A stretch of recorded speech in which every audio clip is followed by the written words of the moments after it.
All right, Sasha Mejia, welcome to Green Pill. First question, are you going to take the green pill? Clearly, love it. So, Sasha works, her practice is called Mindfulness with Sasha, and she focuses on personality disorders, complex trauma, and dissociation. Now, before you say, whoa, her main approach to that are mindfulness based tools, and not what you think, not just meditation. So today we're going to learn what is a disordered personality, what kind of trauma can express itself in such people, what is trauma from her perspective, and how does she help people. You'll get a few take homes as well that you can use with yourself, your friends, your family, and just to better understand people in general. Sasha, welcome to Green Pill. Thank you so much. Yeah, so maybe you just kick us off by telling us a bit about yourself, how you came to this point where you're focusing on these complex personality questions, and we can go from there. Sure. Yeah, my journey to becoming a therapist really started at a young age. My my own personal history has complex trauma in it and has my ex-husband, who was personality disordered as well, got me into wanting to work with people who have disordered personalities to help them do better in life, right? To not have to struggle the way my ex-husband struggled and the way I struggled in that relationship with him. Often myself feeling like I'm the crazy one. And it was a long journey. I started off doing things here and there. I was a single mom, raising my son on my own, going through the motions of bartending. What am I going to do with life in my 20s? And eventually I embarked back into school and was able to face the abuse I experienced in therapy myself and realize that this is actually the path that I want to take. I got my master's in forensic mental health counseling at John Jay College, which was a great experience. I learned a lot about recidivism and personality and how all of that fits together. And even though I didn't go into a more forensic field post-grad, I still feel like I'm practicing the forensic arts by working with a lot of victims in my practice. And so you'll tell the listener and us briefly what it means to have a disordered personality. And the forensic angle is quite interesting. And I think people really relate to just being in their 20s, not knowing exactly what to do and going through some really tough relationships. And so what was the pivotal moment that made you decide, hey, I'm going back to school for forensic psychology and forensic counseling in that lens? So, a disordered personality isn't necessarily what people think it is. When we think of personality disorders, we often go to the mindset of, oh, this is bad. Right? And I don't take that mindset. Nothing is all bad, right? Even within personality disorders, there are strengths, there's resilience. We haven't evolved to have disordered personalities, as we call them nowadays, for no reason, right? For instance, people with, let's say, obsessive compulsive personality might have struggles because their perfectionism causes so much anxiety and so much strife possibly within relationships that they're trying to perfect. But at the same time, by our society, their personality type is so wanted. If you think of how bosses relate to their OCPD, obsessive compulsive personality disordered employees, they love them. They get all their work done, they get it done fast, they get it on time, ahead of time, and they don't have to worry about them. Right? So there's two sides to everything, even with personality disorders, with mental illness. with everything. And that kind of goes into the dialectics of my work, DBT and things of that nature, but everything has two sides to it.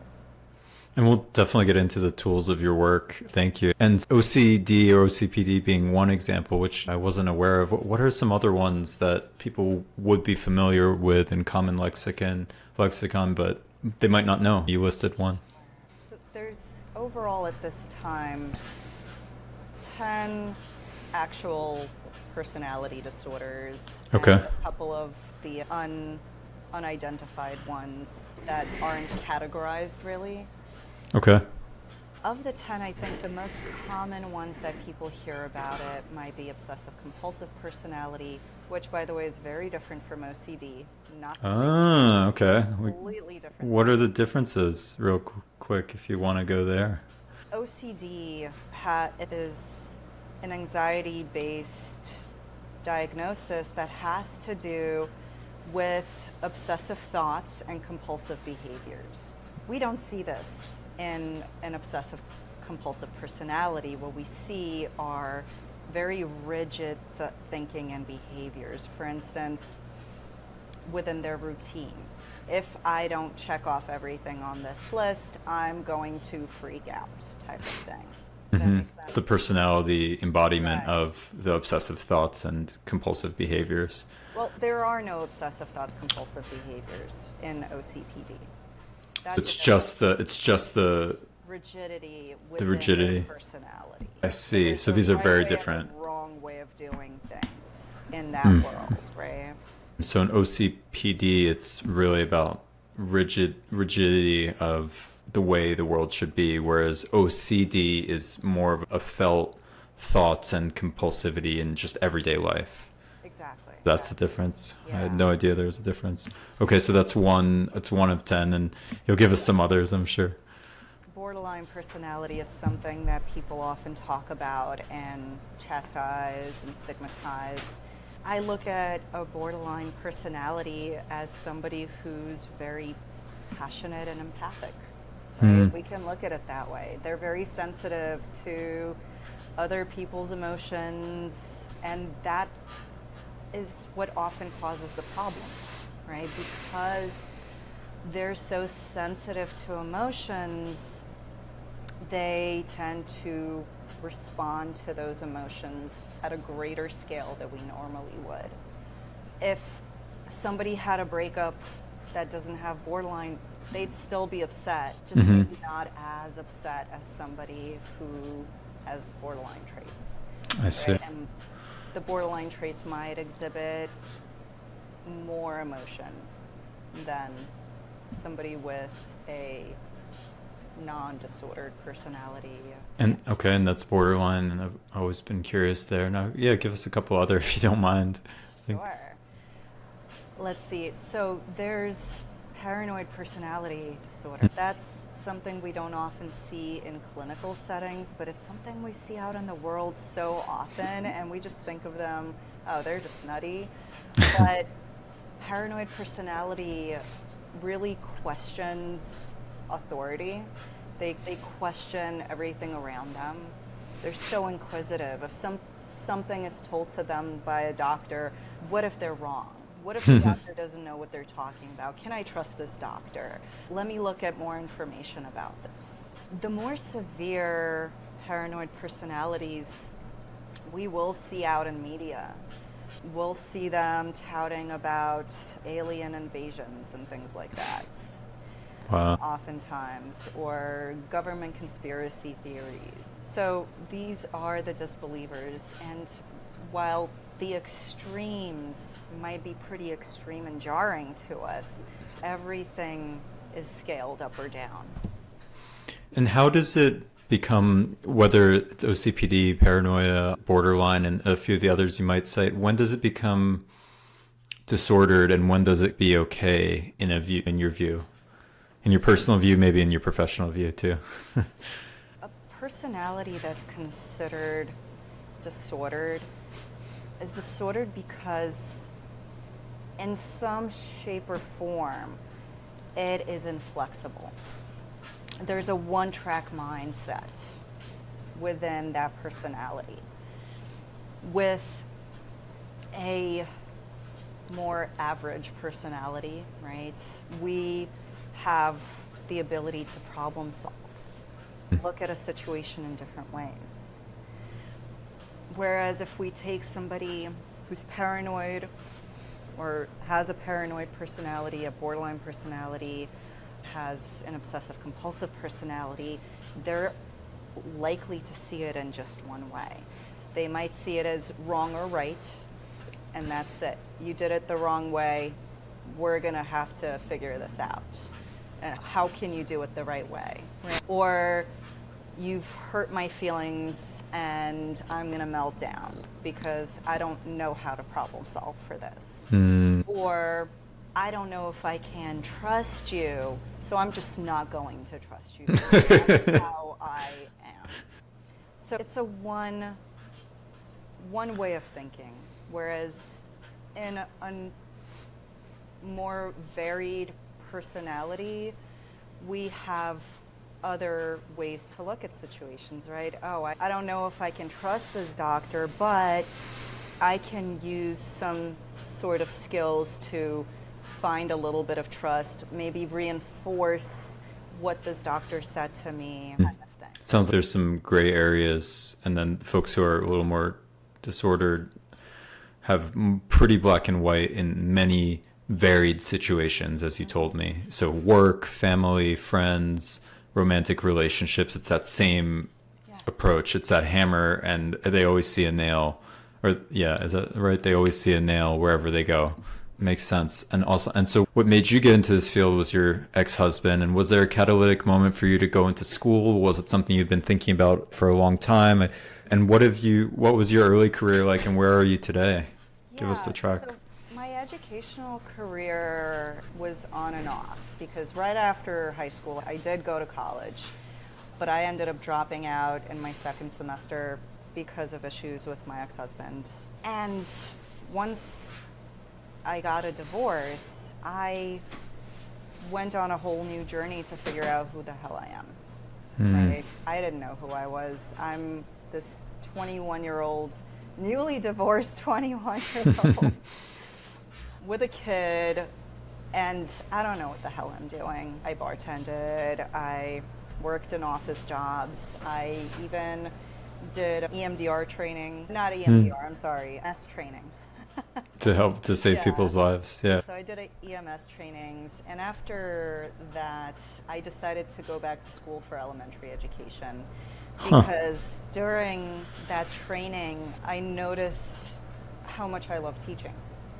And I was good at it. I was good at helping my peers learn the information that I learned quickly. So I went in for that, and again, I was a single mom. I had to do it in a flexible way. So the only way I was able to do it was online. And to finish my education degree, I had to do things outside of my ability for flexibility. So I switched gears to psychology because it didn't require me to do in-person courses. Yeah. Eventually, my personal life stabilized and allowed me to be less flexible in terms of schooling. And once I got to my master's, post the bachelor's, I already knew this is what I wanted. I only applied to one school. That's Wow. how much I knew that You this knew. is the work I wanted to do. I only applied to John Jay, and I got in, which boy, did I feel imposter syndrome then. I was like, no way I got into this cool school, right? I'm sitting here with all these smart folks.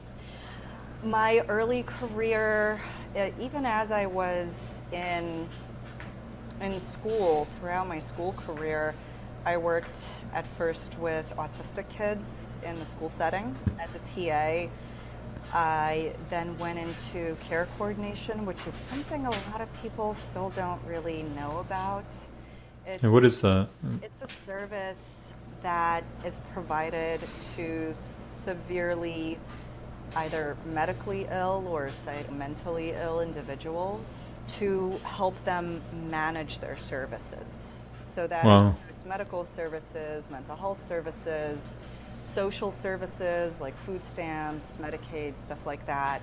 And I would go into the community to see my clients in their homes or in the community and help them maintain their lives, basically.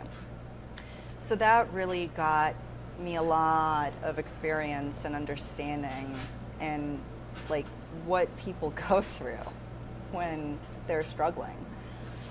After which, once I graduated, I did the whole community clinics thing until I was licensed.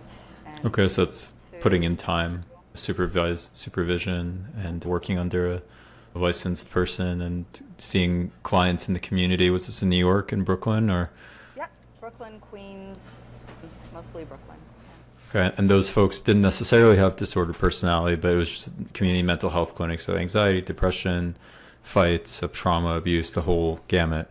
Okay, nice. And then you got your license, and then you said, you already knew you're focusing on disordered personality and complex traumas, and so you opened your private practice, or did you work somewhere else beforehand? So in the community clinics, I did have a chance to work with personality disorders, not at the rate that I'm working with them now, but it's what got me to do my first DBT training and to really experience the work, which I loved. Everything else seemed dull in comparison. Wow. Okay. Than working with somebody who's really needs the help, right? Really needs the support and guidance. And when I got my license, I started my private practice during COVID because it seemed like an easy way in. Sure. And there was definitely some guilt there because here I am starting my private practice in the midst of a pandemic where everybody else is struggling. So that was really weird. But I did it. I don't regret doing it. It gave me a great foot in the door. I was even able to eventually, within a few months actually, afford to get an office space for myself. Wow. And yeah, and once I started my private practice, I was able to get more of the clients that I wanted to work with. I was able to market myself as somebody that can work with a disordered personality or somebody with trauma. And of course, that didn't all start there, right? I started accepting clients wherever I could, tailoring my training and the practice to be what it is now. Thank you. Thank you for helping us understand how you got to this point, because you have such a niche, and yet you have a niche with another specialty, which is mindfulness. And I think people commonly think about mindfulness as meditation. I don't want to meditate, so I can't do mindfulness. No, there's a lot there. I think if you could tell a potential patient who is listening or a potential colleague, could you walk us through a few scenarios where somebody comes in your door, either they're brought by a relative, a partner, or they come in themselves? What does a course of treatment look like? What tools do you use, if you could be specific for the lay person, and how does mindfulness come in there? Because I know that's how we connected in some respects. Yeah, in today's world of therapy, mindfulness is at the core of any evidence-based treatment, pretty much. I have gotten training in DBT and RODBT, which is radically open DBT. DBT is? Dialectical behavioral therapy. And what do you mean by that for the person that doesn't know? This is totally new for them. Sure. DBT was originally created by Marsha Linehan for the borderline personality population. Wow. Because she was working with that population and trying to use CBT with them, and it just wasn't working. They weren't vibing with it. They felt invalidated by it. So she shifted gears and created what's we now know as DBT, right? Now, decades later, somebody else picked up the mantle. Dr. Thomas Lynch created radically open DBT.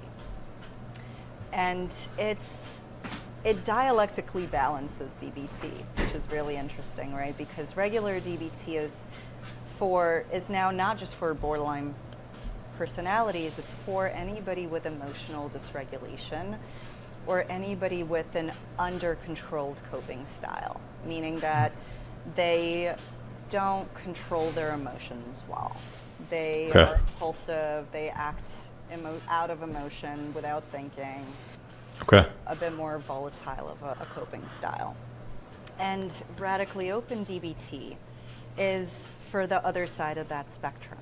It's for the over-controlled personality. So somebody with, let's say, obsessive compulsive personality or autism, who are too controlled. They are too rigid, too perfectionistic maybe, and that looks different in different people. Anxiety that is long-term and isn't able to be managed with medication, let's say, can often be targeted by RO. Amazing. Thank you for elucidating those two differences, because I think it helps people either really quite controlled or overly controlled on the emotions, so not super expressive in a way, or the opposite where it jumps to hysteria, for lack of a better word, or really overstimulation and lack of ability to deal. And that makes sense. And so maybe with those two, RO-DBT and DBT, you could walk us through a couple patients you've seen anonymized. I think stories are always good. If there's another way to do it, let's do it another way. But In terms of the different types of skills, you mean? I think somebody coming to you exhibiting really either super controlled or the opposite. And how do you connect with them, first of all? How do you convince them on the journey, and what tools are you using to help them get where they need to be? The convincing is probably the hardest part. It's always important to build a therapeutic relationship with a client to really get them to follow through with the work. Sometimes that's not enough, sometimes it is. Motivation can also stem from life goals. There's a worksheet that I use with a lot of my clients, whether I'm doing full-blown DBT or not with them.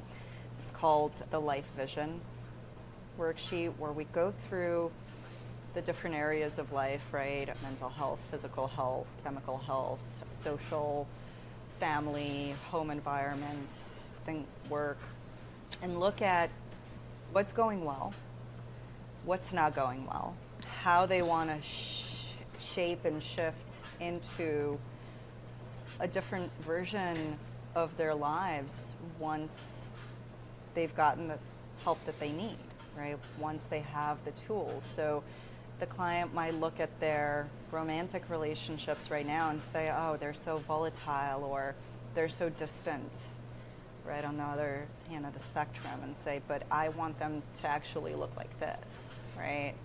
So when we're feeling stuck in the process, I might look back at that goal and say, hey, don't you still want this? Can you imagine yourself having, this is what you're working towards. You're not working for me. Right? I'm your therapist. You're not doing anything for me by using these skills. These are for you. And I usually tell clients, as your therapist, I'm not your miracle worker. I'm not here to fix you. I'm your guide. That's all I can be. I can guide you. I can help keep you motivated, but I can't do the skills work for you. In many respects, and I know we discussed this, you're a leader in a way, or at least you're a co-pilot. Would you say you're a co-pilot or a pilot? I'm definitely not a pilot. Yeah. Okay, cool. Yeah. I'm a guide in a forest, right? Okay. You know some paths that might work, and they can follow you if they so choose, and Right. you might reach your destination, but there's always a chance that you'll just end up where you started, but probably won't get worse as a result of guiding you. No, I'm sure definitely not.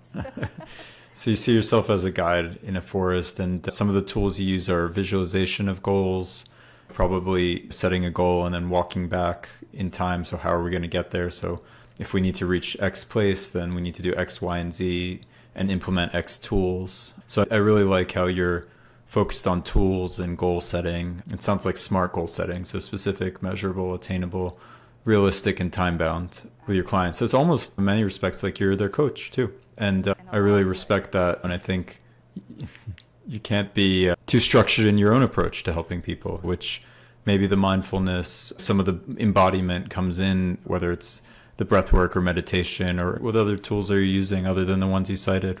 Like I was saying, mindfulness is in every therapeutic approach pretty much nowadays. In DBT, there's a mindfulness module that teaches you how to observe your internal and external experience. And the practice of something like that is so simple, it's almost mind-numbing. Because all you're doing is every day, a few times a day, you're checking and saying, oh, I feel an itching by my eye. My arms are a little cold. I'm thinking to myself, this is stupid. Maybe I should put a sweater on. But that's mindfulness because you're sitting in the moment. You're noticing what you're experiencing in that moment. And a simple skill like that is often used in therapy. For instance, if you're doing sensory motor work, the therapist will ask you, oh, I noticed your shoulders that just got tense. What happened in your mind when you did that? Or if a person is like really overwhelmed, we might join them in that overwhelm and then say, but can you take a breath?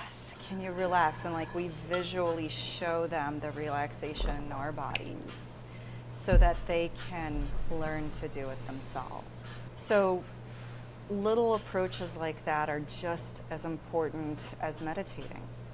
There are also more active mindfulness exercises that you can do throughout the day to self-soothe. For instance, we all try to brush our teeth in the morning, right? Yes. Try. Yes. Today I didn't make it till 1 p.m. I was so busy. To do that every day. I have flexible control. But we're going to brush our teeth hopefully every day, as often as we can manage. And in that instance, in that minute, that 60 seconds of brushing our teeth, we are usually in the future. We're thinking about our day. We're thinking about what's next. Okay, I got to take a shower, I got to make breakfast, I got to call this person, right? But instead, you can make that into a mindful experience by focusing on the sensations of your toothbrush against your teeth and your gums, the taste and flavor of the toothpaste, the texture of it, how your tongue moves, how the taste in your mouth goes from stale with morning breath to minty fresh. If you're using vibrating toothbrush, noticing that sensation, noticing the sound of it, the sound of running water, all of that, to stay in the moment and just actually enjoy brushing your teeth for that moment. And that is a good take home for people, because that's, people think of mindfulness, whether it be in clinical or other settings, I think, as this big thing. And especially folks who have trouble regulating themselves, by tuning in non-emotional moments, it sounds like that helps them flex that muscle in other moments, which might be a little more emotional. Absolutely. And mindfulness in and of itself is dialectical in nature, right? Dialectical means there are two opposing forces that you're resolving. Good or bad, there's an in-between. There's a gray area in black and white. There's an in-between in right and wrong. You could be a little wrong or you can be incredibly wrong. Right? So mindfulness in itself is a balance of the two, because when you're being present in a moment, you're being present in your emotions as well as in your rational cognitions. I see. DBT, we call that a state of wise mind. State of wise mind. And that's where you help people come to with your work. And it's a muscle that they flex with you. Yeah. That's great. I think this was really helpful for people to understand what you do, with whom, and how you do it, and what results give people to take home.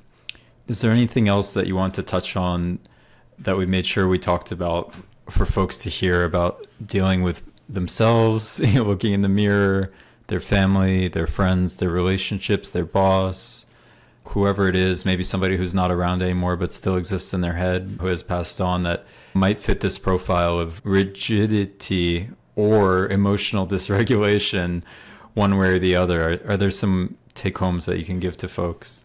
Absolutely. When you find yourself at one side of something, anything, right? Whether you're thinking, I'm terrible, or they're terrible, or the situation is terrible, look for something on the other side of the spectrum. What's going right? What are the silver linings? Where is the control in the situation, right? Because sometimes we often think, oh, everything is external. We're not in control of anything. We are, right? We're in control of ourselves at the very least. What can we control? Or the opposite, right? If you feel like everything's your fault, what's not in your control? What else can take the blame? Right? Balance yourself, your thoughts, your emotions. The death of someone might mean the birth of somebody else, right? Maybe that could be a balance even in the darkest of places. If you're depressed, consider balancing that with maybe that signals to others to take care of me. If you're anxious, yeah, that feels awful, but maybe it's helping you remember something really important. So look for the opposites in everything. I like it. I think people should get that tattooed on their arm and just once in a while just look at it and say, okay, wait a minute. I really like that. And you touched on a few common experiences people have with depression, anxiety, and grief. And even if they're not dealing with something as severe in the moment, it's helpful when they feel they're so in one area or the other. And I'm sure they'll definitely relate. Sasha Mejia, where can people find you? Thank you so much for coming on. This was excellent. Oh, you're very welcome. Yes, you can find me on my website, mindfulnesswithsasha.com. I am on LinkedIn, Alexandra Mejia. You can search for me there. And I also have a business page on Facebook, Nice. Mindfulness with Sasha. Nice. I will link all those in the show notes. Thank you so much for coming on. This was great, and people will reach out to you to get in touch. Thank you so much, Alex. All right. This was fun. Have a great rest of your day. You too.